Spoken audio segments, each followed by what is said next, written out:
Isang inosenteng bata ang biglang naglaho, at ang taong dapat nagprotekta sa kanya, ang mismong ina, ang naging dahilan ng kanyang bangungot. Sa bawat sulok ng mundo, may mga krimeng nagaganap, mga buhay na nawala at mga katotohanang hanggang ngayon ay nananatiling lihim. Ito ang mga kwentong totoo, mga kasong hindi nalulutas, mga misteryong patuloy na bumabagabag sa isip ng marami. Maligayang pagdating sa channel kung saan binubuhay natin ang mga pangyayaring hindi dapat makalimutan. Ito ang Bulong ng Anino, mga kwentong nasa dilim ng katotohanan.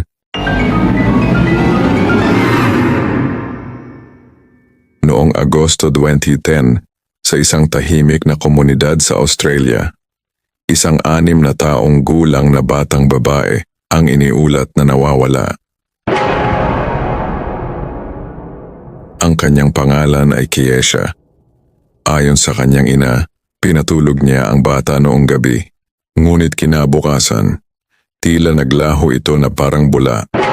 Ngunit habang lumilipas ang mga araw, unti-unting nabuo ang isang mas madilim na katotohanan.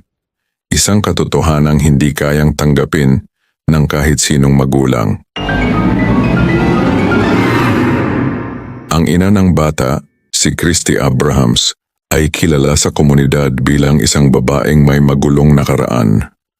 Lumaki siya sa isang tahanang puno ng karahasan, kapabayaan at takot.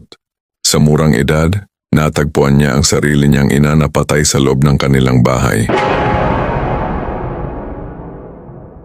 Isang trauma na nag-iwan ng malalim na sugat sa kanyang pagkatao. Ngunit sa kabila ng kanyang sariling paghihirap, isang mas kakilakilabot na trahedya ang naghihintay sa kanyang anak. Sa likod ng saradong pinto ng kanilang bahay, sinasabing madalas makaranas ng pananakit si Kiesha. May mga ulat na nakita siyang may paso sa katawan, may mga sugat, at may takot sa kanyang mga mata. Kapag nagtataas lamang ng kamay ang kanyang ina, agad siyang napapaatras, parang sanay na sa sakit. Hanggang dumating ang isang gabing hindi na niya makakalimutan.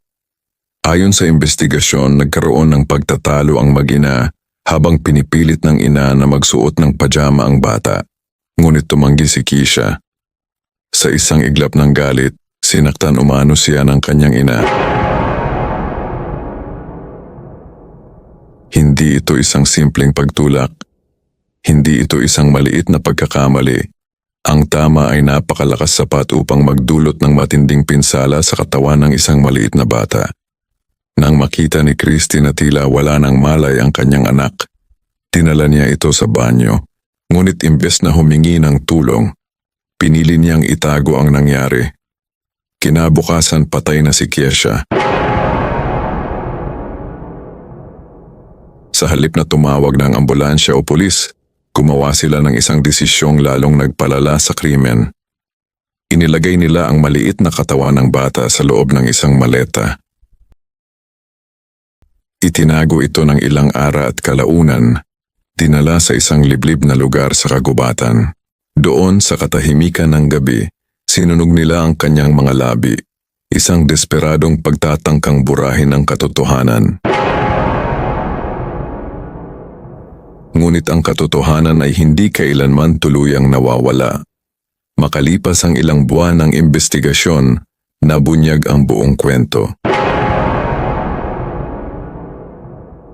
Inamin ni Christy ang nangyari matapos makipag-usap sa isang undercover na pulis.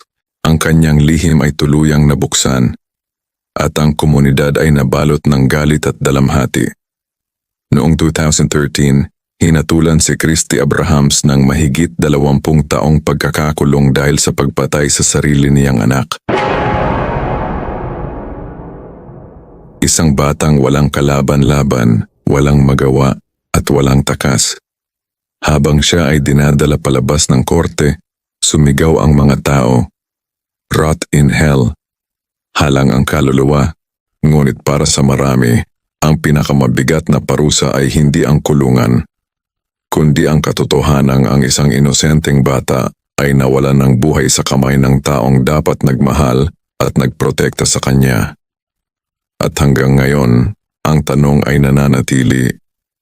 Ilang senyales pa kaya ang dapat makita bago mailigtas ang isang batang humihingi ng tulong.